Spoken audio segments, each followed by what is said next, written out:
There are at least 51 different books that have upon their cover the name JRR Tolkien. But there's one book in particular that I don't think's anywhere near as widely beloved or even known about as it should be. And if you don't already know what this video is about and where I'm going with this, I really think the next hour might just make your day. I hope it does. The contents of this book are epic, enchanting, and inspiringly delightful. Get ready to have your mind blown by JRR Tolkien's letters from Father Christmas.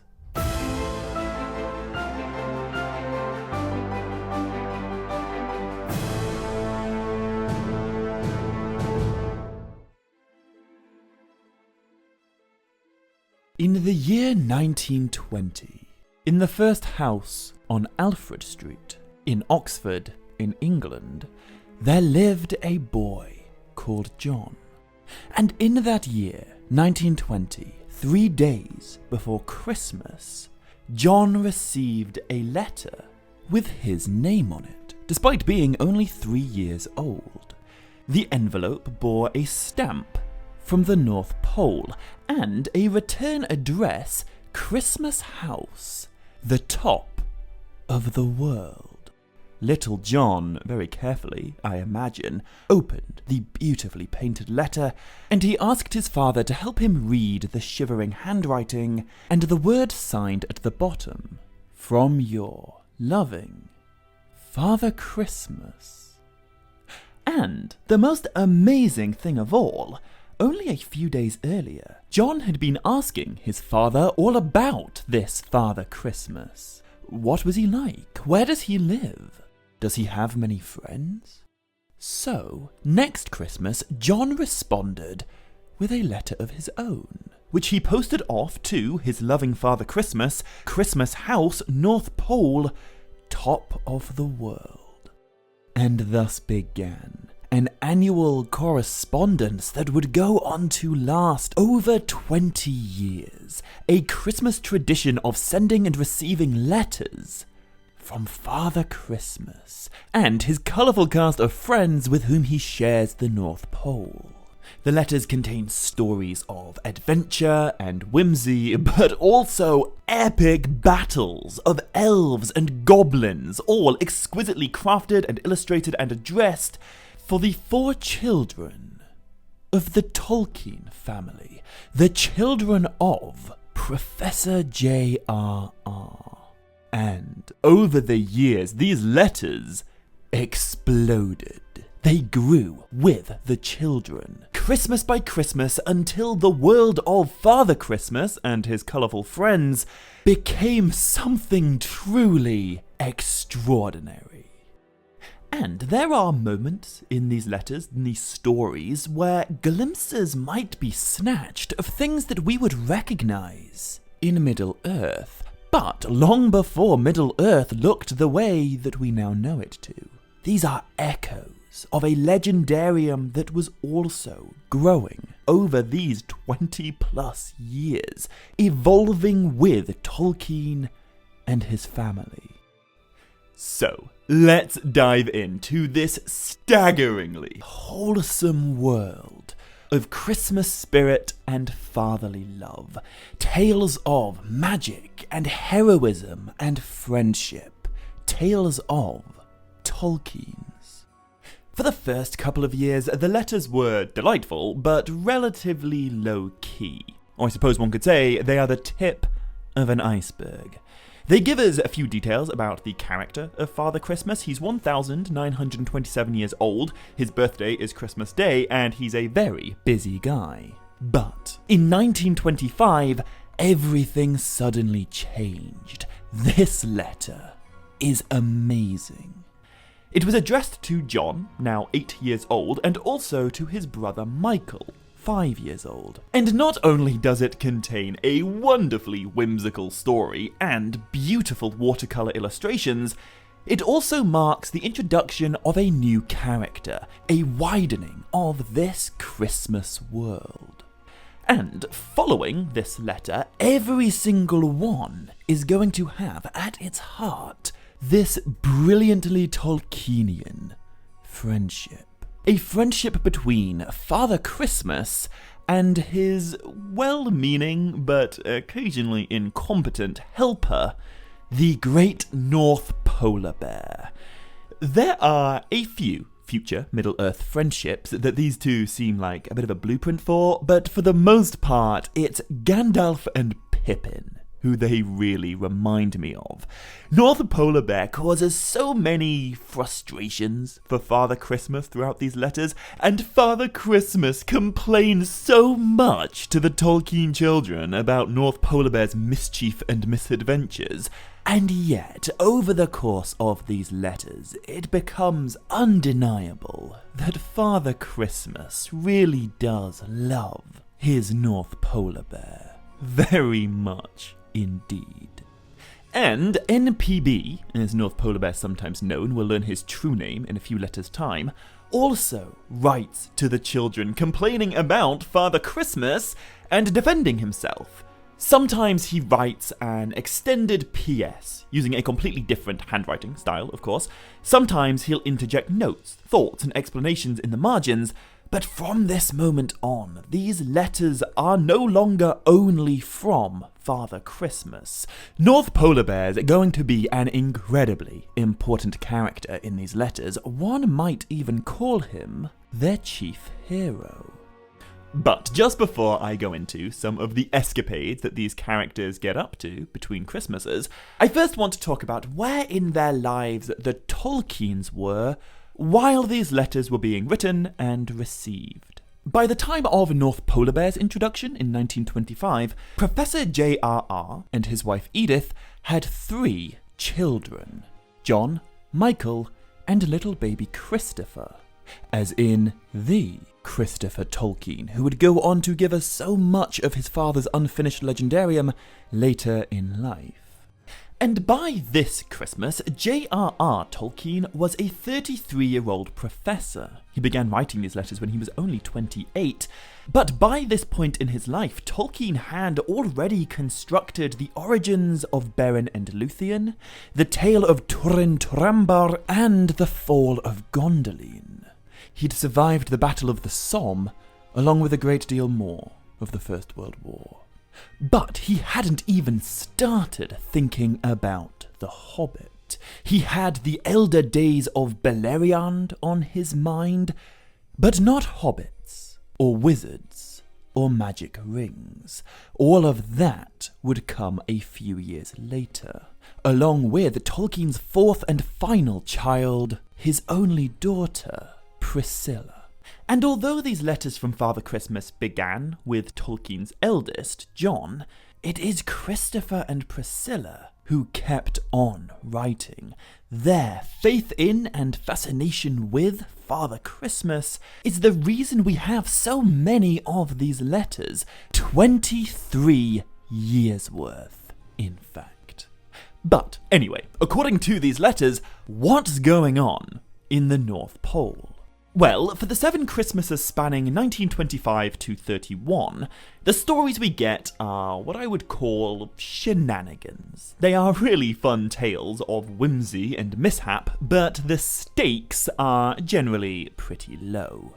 In these earlier letters, there aren't any, great battles for the North, no alliances, no great armies of goblins, just naughty but good-natured North Polar Bear causing problems, and kind but occasionally cranky Father Christmas having to fix them.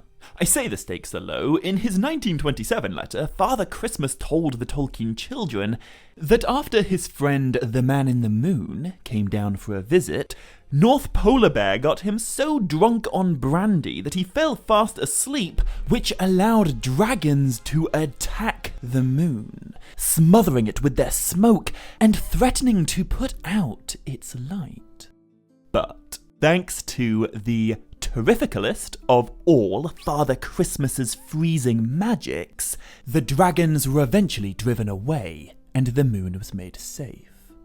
And Father Christmas actually ends this letter by apologising to the Tolkien children. After all, his freezing magics are the reason why it had been so cold all that winter. But he assures them it was a necessary spell to drive away the dragons. The year before, he told an even more charming story of the biggest bang in the world, and of North Polar Bear's greatest blunder yet. You see, he snuck into Father Christmas's secret cellar, and there he found, and then ignited, the most monstrous firework there ever has been. It turned the North Pole black and shook all the stars out of place. And that's not even it. Then North Polar Bear set off every one of the Rory Borealis fireworks, turning on all the northern lights for 2 years in one go. Father Christmas tells the children, "You have never heard or seen anything like it.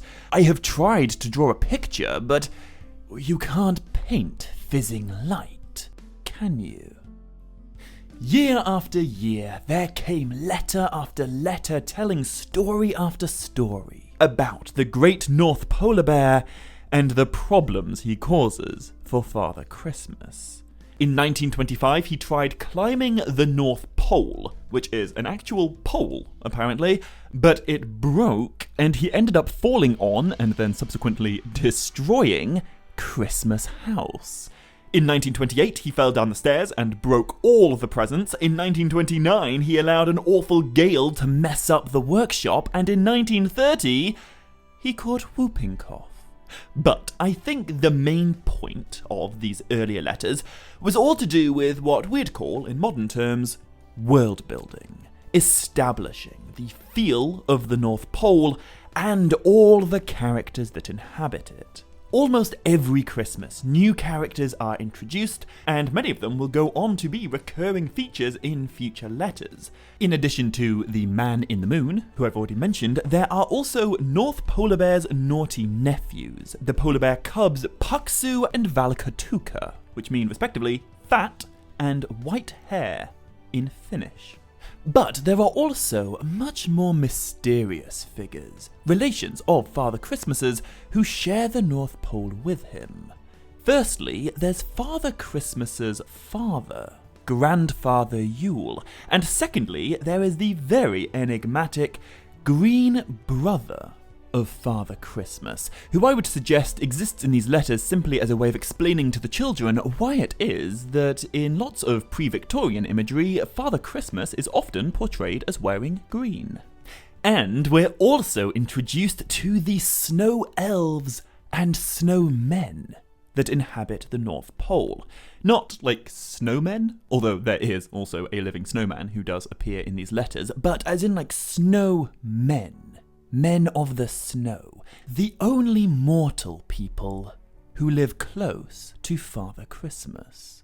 And among the snow elves, we are told about the red elves of the North Pole, as well as their kin, the green elves. But definitely my favourite of the world-building letters is the first letter to be written entirely by North Polar Bear. The letter in which he reveals to the Tolkien children his true name, Kahu, which is simply the Finnish word for bear. His letter is riddled with spelling errors, which I find such a creative and endearing way of embellishing his character, but he also gives us our first explicit and irrefutable bridge to Middle-earth.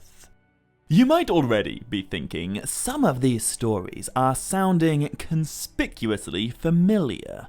Neither The Hobbit nor The Lord of the Rings even existed yet in Tolkien's mind, but already he's writing about a wise old man, hooded, bearded, and cloaked, with a kind yet prickly personality, and a stockpile of magical fireworks. Also, one of the first characters to be introduced in these letters is Father Christmas's loyal, salt-of-the-earth gardener. Samwise Gamgee won't enter Tolkien's writings for at least 11 years, but still, Tolkien is giving a position of honor in this world to a humble gardener, which is especially noticeable considering this is the North Pole, and in his own words, there is nothing to garden here except snowdrops and frost ferns. But without doubt, the clearest reference to Tolkien's evolving legendarium in these early letters is Kahu's explanation of the Arctic language. Firstly, if you're a language nerd, this is already pretty funny because the word Arctic comes to our language from the ancient Greek word Arctos, which means bear. And so when North Polar Bear says he speaks the Arctic language, what he's really saying is he speaks the language of bears. This was almost certainly, I think, an intentional language joke that Tolkien chose to put in there, despite the fact he knew his audience was 3 young children and a baby, who I'm guessing weren't intimately familiar with ancient Greek and thus probably didn't get the reference. Anyway, the real reason this is cool is because Kahu gives an example of his Arctic language to the Tolkien children. He writes, "Goodbye until I see you next, and I hope it will be soon," which in Arctic goes, Maramesta anivella tiento yaratonea, which is Quenya, the language that the entire legendarium of Tolkien was originally built as a vehicle for exploring. Quenya evolved a lot over Tolkien's lifetime, but in 1929, it looked like this. This is Arctic Quenya, the language of the High Elves of Valinor to the west of Middle-earth, and of the Christmas Elves from the North Pole. However, these lovely letters are not without any hint of sorrow. They began with John, the eldest, when he was only 3 years old, but by 1927, John had grown too big to be writing letters to Father Christmas, and Father Christmas laments it. He misses John's letters, and he fears that soon John won't even be hanging up a stocking anymore. But Tolkien was still writing these letters. And in the years that followed, holy Christmas, do they begin to get epic. In 1932, a letter arrived almost a whole month before Christmas, addressed to all 4 of the Tolkien children. And the letter was very short, but it bore troubling news. Kahu, aka North Polar Bear, had disappeared, and Father Christmas was beginning to get anxious. But 23 days later, on the night before Christmas Eve, a second letter finally came. A colossal letter telling an astounding tale of ice caves and warrior elves and goblin wars.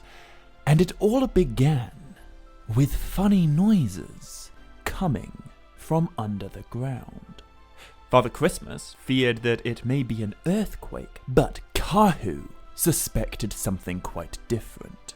So, at the end of November, he set off to test his hunch, but he did so without telling anyone where he was going. And then, he never came back. After about 2 weeks of worrying, Father Christmas was visited by a much older kinsman of Kahu's, old Mr. Cave Bear, whom Father Christmas hasn't seen in years. And Mr. Cave Bear's come all this way to deliver the message that Kahu is lost, trapped inside the dangerous caverns of the goblins. Turns out, even in the North Pole, there is trouble. Long ago, around 1454 apparently, there was a great conflict between Father Christmas's people and the goblins, but that war was decisively won by the goblins' greatest enemies, the Red Gnomes, who drove them far, far away from the North Pole. Now, in the 21st century, I feel like the mainstream representation of gnomes is relatively restricted to the garden variety, but just like the word Arctic, the word gnome also entered the English language in this context via ancient Greek, and it shares a root with the Greek word gnosos, meaning knowledge. And in 1932, when these letters were written, Tolkien was using this word, gnome, quite a lot in his ever-evolving Middle-earth writings. The word gnome was later replaced with what's now become a much more iconic word, but in all his earliest Silmarillion writings, the High Elves, with the greatest affinity for knowledge and crafting and deep matters, the elves whom we now know as the Noldor, were back then referred to as the gnomes. And even in, the actual published Silmarillion that came many, many, many years later, the Mannish word for wisdom, the name given by the first men to the mighty Noldorine lord Finwë Felagund, was gnome. So, even in these Christmas letters, I find it hard to believe Tolkien wasn't, at least maybe, imagining the High Elven Noldor, gnomes like Glorfindel or Feanor, when he was writing about these particularly elite goblin-fighting red gnomes of the North Pole. Anyway, when old Mr. Cavebear explains Kahu's predicament to Father Christmas, they set off together to hopefully find their kinda infuriating friend and to rescue him from the goblin tunnels. However, by the time they found Kahu in the deepest hole of the goblin caves, he was long and thin with hunger, and very unhappy with the goblins. But then Father Christmas pulled out a light, and he illuminated the great ice cave. It might now be an abode of goblins, but it was not built by them. These were once the great halls of the ancient cave bears, built before the coming of men, with a capital M. And the cave bears decorated their walls with a great variety of pictures. In time, these pictures were added to by the men of the North Pole, and then eventually the goblins came and added their own scribbles, which Father Christmas finds nasty and strange, but Kahu used to invent a brand new alphabet, as one does, which he then shared with the children. He even wrote a short letter of his own using this new invented writing system for them to decode. Imagine getting language-based homework from your Father Christmas letters. I have to assume the Tolkien children enjoyed figuring out the puzzle. Anyway, that's not the end of this letter, nor the end of this story. You see, when Father Christmas and Kahu returned home, shortly before Christmas Eve, they found disaster awaiting them. Almost all the presents, everything for all the children in England, was gone. Stolen. There was nothing for any of the Tolkien children, and no time to make new toys. Kahu smelled goblins, and all those funny noises coming from under the ground, now they make sense. As long ago as summer, it would seem, the goblins have been burrowing secret tunnels from their caves to the Christmas workshop, and now they've taken everything. So Father Christmas comes up with a plan to get it all back.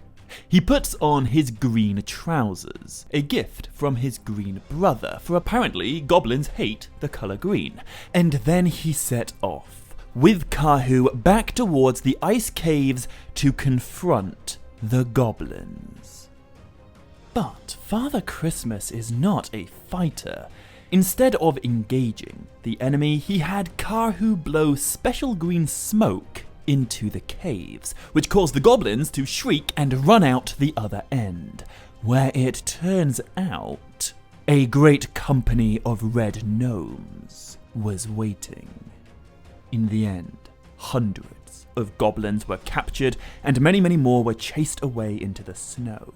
Father Christmas made the prisoners reveal where the stolen presents were hidden, and by Monday, everything was back to normal.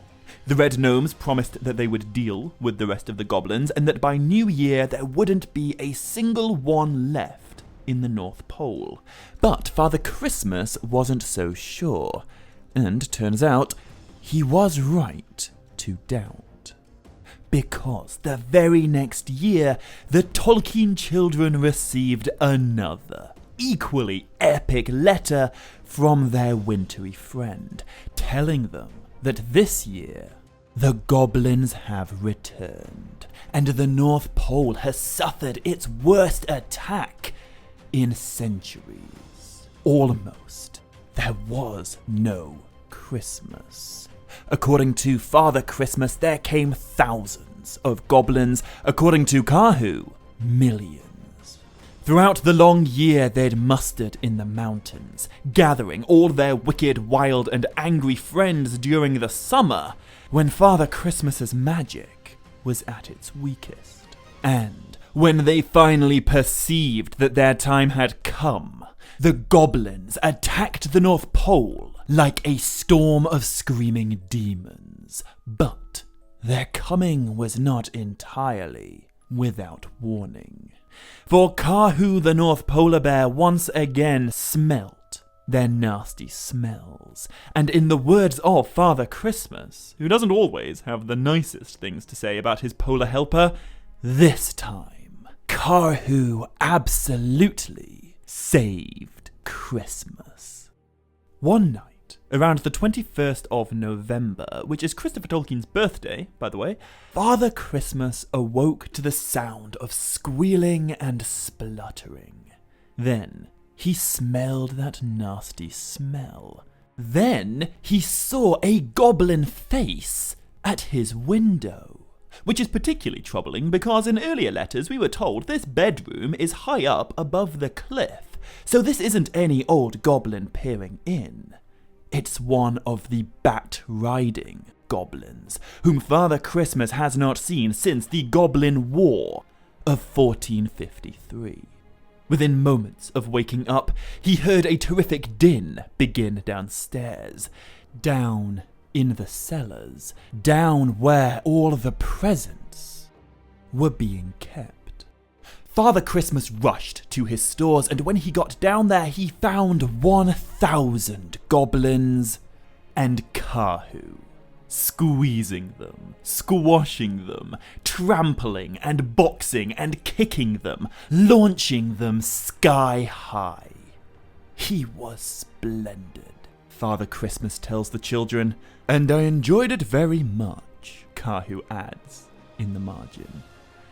But that was only the first battle. This conflict's gonna last over a fortnight, almost up to the very eve of Christmas. The attack in the cellars seemed to be no more than a diversion. Elsewhere, other goblins set fire to the Christmas stores, and they even captured several of the gnomes that were keeping guard down there. But when Karhu and a company of other gnomes arrived at the scene, 100 goblins were slain before their nefarious plot could be carried out. However, even after the fires had been extinguished and the cellars in the house had been cleared of the enemy, it was still just the beginning.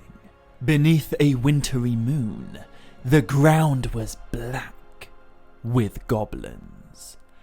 And so, Father Christmas was forced to do something he had not done in 400 years.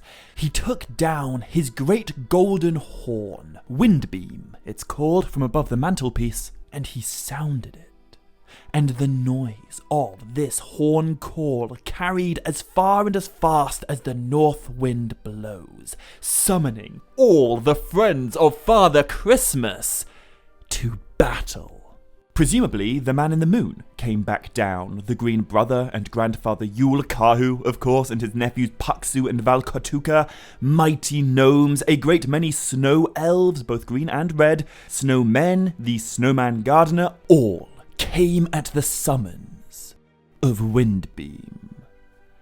And, fun fact, a horn called Windbeam is never actually mentioned in Tolkien's official Middle-earth writings, but in early drafts of The Lord of the Rings, which was of course not yet written, we are told that Windbeam was the name of the horn of Elendil, and the echoes of it can still be heard by Frodo as he climbs the slopes of Mount Doom. In later Christmas letters, we are told the elves and gnomes of the north fight with magic sparkler spears, but although the friends of Father Christmas were all gathered, still, the goblins attacked. Every night, they set fires in the stores, and there were several battles in which the Tolkien children are told, "I am afraid quite a lot of my dear elves got hurt." I don't know if it's a coincidence that this Christmas letter about war and destruction was written in the same year that Adolf Hitler became the Chancellor of Germany, but it was earlier in this year that happened. Anyway, in the end, the war was won, just in time for Christmas. After a great many battles and the capture of the reindeer, Kahu and a company of gnomes, and perhaps also Paksu and Valkotuka, charged out. They rescued the reindeer and they settled things with the goblins, hopefully. Although we'll find out in future letters, not actually forever. I know that generally Tolkien's writings are world famous for containing so many wonderful friendships, and if I start naming them now, I'm never going to finish this video, but I really do think, despite not living in Middle-earth, the friendship between Father Christmas and his North Polar Bear is up there with some of the loveliest.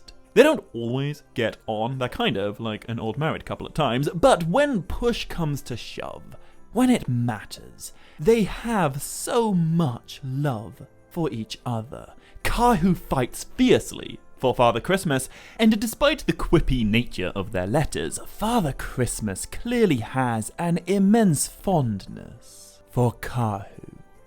Anyway, with the War for the North won, and the goblins chased away, the next 5 years of Christmas letters evolved again, away from epic narratives and focusing more on the Tolkien children and their lives between Christmases. For example, going to new schools and moving to a new house. And of course, with each Christmas that comes, time moves on. By 1937, John, the 3-year-old for whom this whole thing began, was now 20. Michael was 18, even Christopher was getting a little too old to be writing to Father Christmas at 13. But dear Priscilla, she was only 8, and she still had a good few years' worth of letters left to write. But also, Tolkien's life was changing and evolving alongside his family's. In 1924, The Adventures of Tom Bombadil was published. In 1936, the notion of Númenor formed within Middle-earth's conception. And the next year, 1937, The Hobbit was finally published, and then immediately met with overwhelmingly favourable reviews. Tolkien's career as a fiction author was taking off in a big way, and because of it, there came immediate demands for a sequel, a story about the successor of Bilbo Baggins and his quest to lose a magical ring. At around the same time this next batch of letters were being written, the germ of the Lord of the Rings was beginning to grow. But don't let that fool you into thinking these letters between 1934 and 1938 are in any way less ambitious. They're not. every single one of these later letters demonstrates a mind-blowing and, frankly, truly insane amount of work that went into them. And first thing to say, in 1936 we are introduced to our third and final main character, our third writer of letters, a wise and greatly respected elf called Ilbereth, which you probably don't need me to tell you sounds a lot like Elbereth, the elvish word in Middle-earth for Varda, the star kindler, the lady of light. Anyway, of course, with Ilbereth comes an entirely new handwriting style, and a new personality, and a new type of drawings. But that's not even close to the most creative part of these letters. In 1938, Father Christmas wrote for Priscilla a fantastic rhyming poem that goes on and on and on and on, and includes criticism from Kahu and additions from Ilbereth and all sorts of wonderful details. And it keeps on going. I certainly can't read much of it in this video, but it begins with Father Christmas trying to rhyme the word Priscilla with pillow, which is immediately called out by Kahu as a bad rhyme. And so, Father Christmas defends his rhyming poetry in the form of more rhyming poetry. The English language has no rhyme to Father Christmas, that's why I'm not very good at making verses, but what I find a good deal worse is that girls' and boys' names won't rhyme either, and bother either won't rhyme neither, so please forgive me, dear Priscilla, if I pretend you rhyme with pillow. And then, pages later, the goblins, you'll be glad to hear, have not been seen at all this year, not near the pole, but I am told they're moving south and getting bold, and coming back to many lands, and making with their wicked hands new mines and caves, but do not fear, they'll hide away when I appear. There's a whole load more to it, but it ends with Ilbereth and Kahu competing with each other via their own rhyming poetry, and the whole thing really expands on the characterization of these three narrators. In some ways, I think Ilbereth and Kahu remind me a little bit of like Legolas and Gimli before their friendship really begins in Lothlorien. They don't particularly like each other at the beginning, but they're stuck together, and they both have great respect for Gandalf, or in this case, Father Christmas. However, with these later letters, there also comes another tinge of sadness. By 1938, Christopher was no longer writing letters, and Father Christmas remarks on it. But he laments that even Christopher is now too big and busy with school to write letters to his friend in the north. By 1938, Priscilla was the last child left. And if you know anything about 20th century history, you will know that the following year, 1939, was a big one. Whilst John, now 22 years old, was studying abroad at a college in Rome, the Second World War began. And even in these charming letters from Father Christmas, the reality of that war can be felt. Goblins have been breeding again and multiplying all over the world, Father Christmas tells Priscilla, and things are very difficult this year owing to this horrible war. Many of my messengers have never come back. The following year, Father Christmas tells Priscilla that owing to this horrible war, so many children in so many countries are living far away from their homes. The ever-growing number of evacuees all across Europe is making the delivery of gifts very difficult indeed. And at present, so terribly many people have lost their homes or have left them, half the world seems to be in the wrong place. But at least Priscilla wasn't. she was at home with her family during this particularly dreadful year.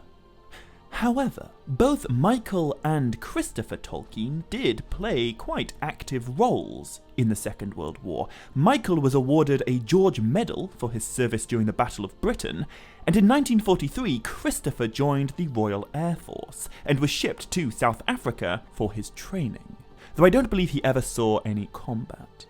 And whilst all of that was happening, Professor JRR Tolkien was busy writing The Lord of the Rings. In the same year as the Battle of Stalingrad, he wrote The Battle at Helm's Deep and the final chapters of The Treason of Isengard. However, the following year, Tolkien's Middle-earth writings were interrupted indefinitely by his conflicting duties as a university professor and as an air raid warden. Yet, each and every Christmas, he still wrote a letter to Priscilla. And by 1940, there were signs in the North Pole that war was brewing again. The goblins had been gathering their strength and plotting their revenge. In fact, in 1940, Father Christmas told Priscilla that rumours were beginning to spread all around the frozen world, that Kahu and his nephews Paksu and Valkatuka had been blown up by goblins, and that Father Christmas had been captured. Fortunately, these rumours were unfounded, but they did make it all the way to the South Pole.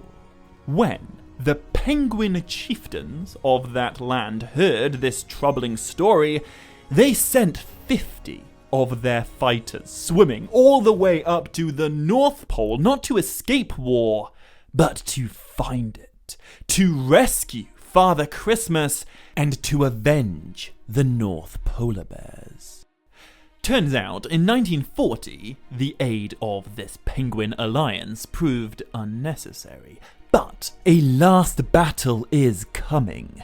A last alliance, if you will, is going to have to form. Because next year, Father Christmas is going to tell Priscilla all about the final and greatest of the Goblin Wars for the North Pole.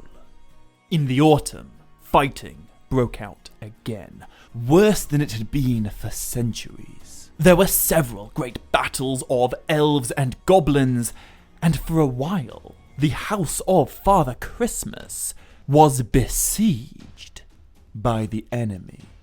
During November, it seemed that all might be lost, and the great stores of Christmas presents would be looted, desecrated, or burned. It was feared that this year Christmas stockings all around the world would remain empty. But in the end, that calamity did not come to pass. Christmas was saved once again by Kahu, the North Polar Bear, although, according to Father Christmas, he took his sweet time doing so. You see, the goblins were well aware that the world had devolved into war, and they recognized an opportunity to take advantage. Just like the last time, they'd built great tunnels that they used to get from their caverns to the house of Father Christmas without being noticed. Until, suddenly, one night, thousands attacked. According to Kahu, it was hundreds of millions, although that is his favorite big number. Anyway, luckily, just like the goblins of Middle-earth, these goblins are known for being very, very loud. They cannot help yelling and beating on drums when they mean to fight, and so Father Christmas and his friends had just enough time to bar the gates and shut the doors. And thus began the long siege of the North Pole. Great hosts of goblins poured up the Reindeer Drive, and before long, the clifftop house of Father Christmas was surrounded. Once again, Father Christmas has no choice but to blow his golden horn windbeam. and to summon all his allies to battle. But the North Pole was attacked unawares. The snowmen and the polar bears and the red gnomes and the hundreds and hundreds of elves, they required 3 days to muster and to make ready for war, and so for 3 days the house of Father Christmas stood alone, but not undefended. Kahu, along with his nephews Paksu and Valkatuka, climbed up onto the roof of the house, and they brought with them rockets and fireworks galore, fighting to save Christmas. Until, eventually, all of the fireworks were spent. Many of the enemy had been slain by them, but more and more kept on coming. However, with their fireworks, the polar bears had achieved what they needed to. They'd bought 3 days. And so, when our last alliance of the North Pole arrived at the house of Father Christmas and found it surrounded by goblins, they saw that they were not yet too late. In the shadow of the North Pole, they fought for the fate of Christmas. This epic battle is talked about in a letter to an 11-year-old, so we don't quite get, like, Battle of Pelennor Fields type details, but we do know that the Christmas Alliance came up behind the goblins, and in the same moment they launched their attack on the enemy's rear hosts, the defenders of Father Christmas launched a sortie of their own, rushing out of the house to attack the goblin vanguard. And their charge was led by Kahu, wielding a blazing branch of fire in each paw. According to Father Christmas, he killed dozens of goblins. According to Kahu himself, millions. When the North Polar Bear is truly awakened with anger, the might of the goblins counts for nothing. Their arrows bounce off Kahu's fur or break upon his skin. The enemy are now caught between hammer and anvil, between polar bears and red gnomes. But still, more goblins come. Hundreds and hundreds more companies, until there is a great battle upon the plain where the North Pole stands. And despite the strength of the Christmas Alliance, they are driven back to the edge of the cliff by the sheer numbers of goblins. So, Kahu and Paksu and Valkatuka come up with a plan. They creep out one night with all the gunpowder that they have left, all the supplies necessary for making new fireworks. 100 pounds of it, enough to blow up the entrance to the goblin tunnels. And so, that's what they do. They destroy the goblins' ability to swarm onto the battlefield. But their explosion also ends up cracking the North Pole and breaking it for a second time.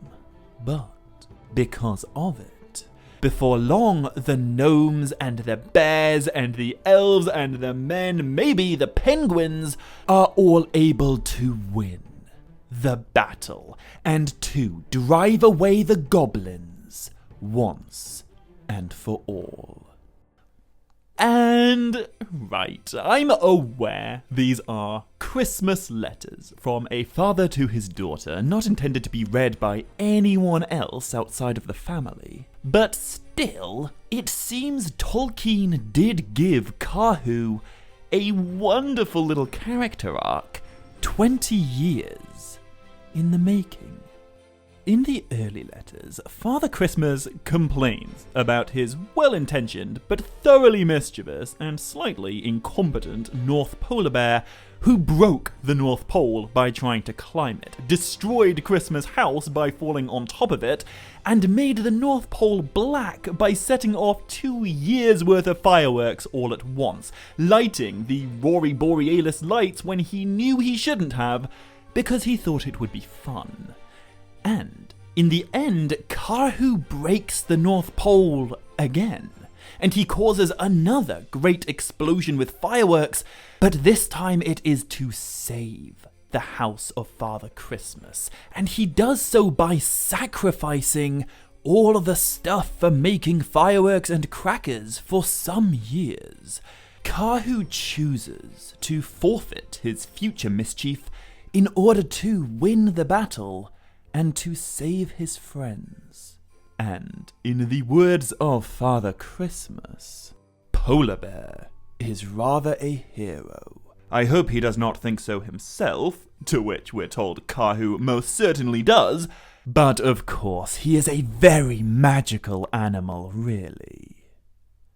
However, with that, we've now come to the last 2 letters. And it's hard not to read these letters without feeling that twinge of sorrow. By 1943, the Second World War had been going on a long time, and Priscilla was growing up, getting too old to be sending letters to the North Pole. In 1942, Father Christmas had to guess what present she wanted, for he had received no letter.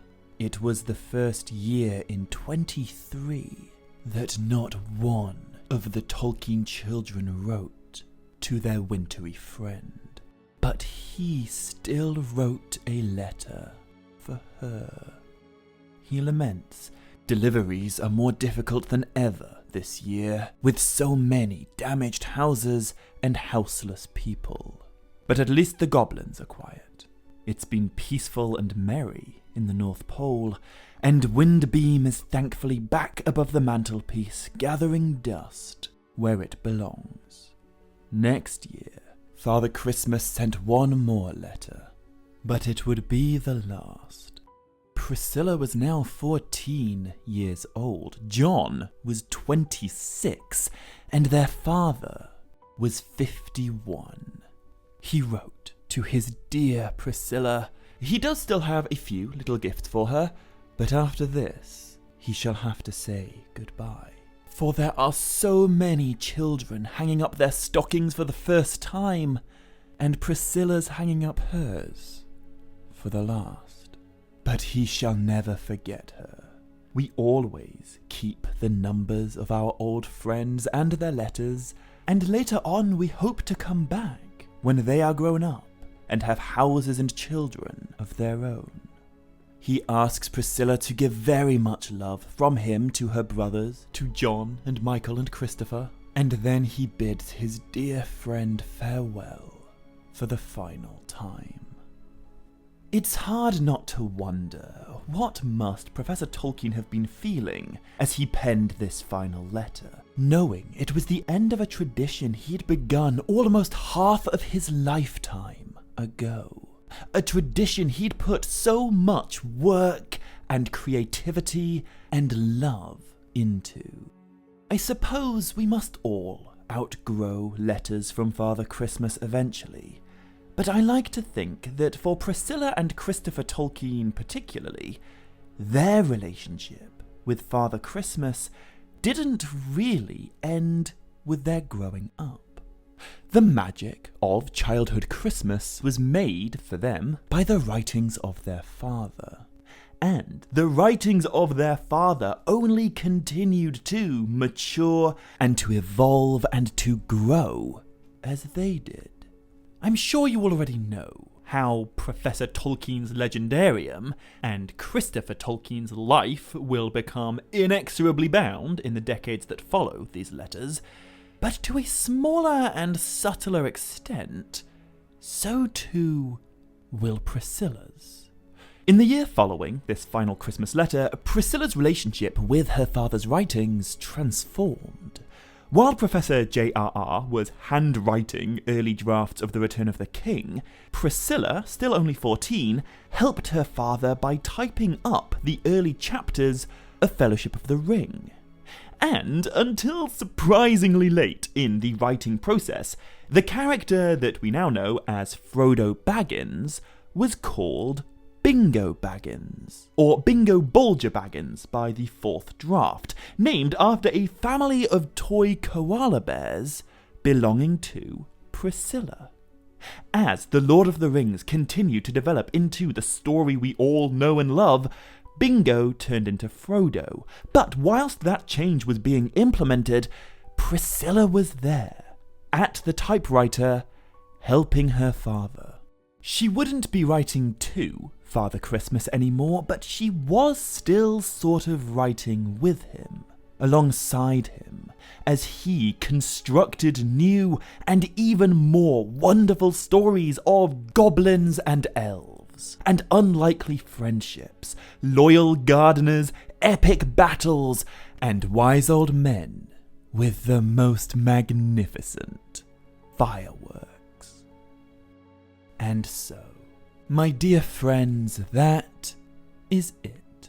Tolkien Untangled will return. Subscribe to make sure you don't miss future videos. But for now, all that's left is for me to wish you all the happiest of holidays. And in the words of Father Christmas, by which I mean Tolkien, all my love and good wishes this Christmas. Tons of good wishes. And if you don't want them all, pass on a few. Until next time, Merry Christmas, Happy New Year, and Nevair Melanin.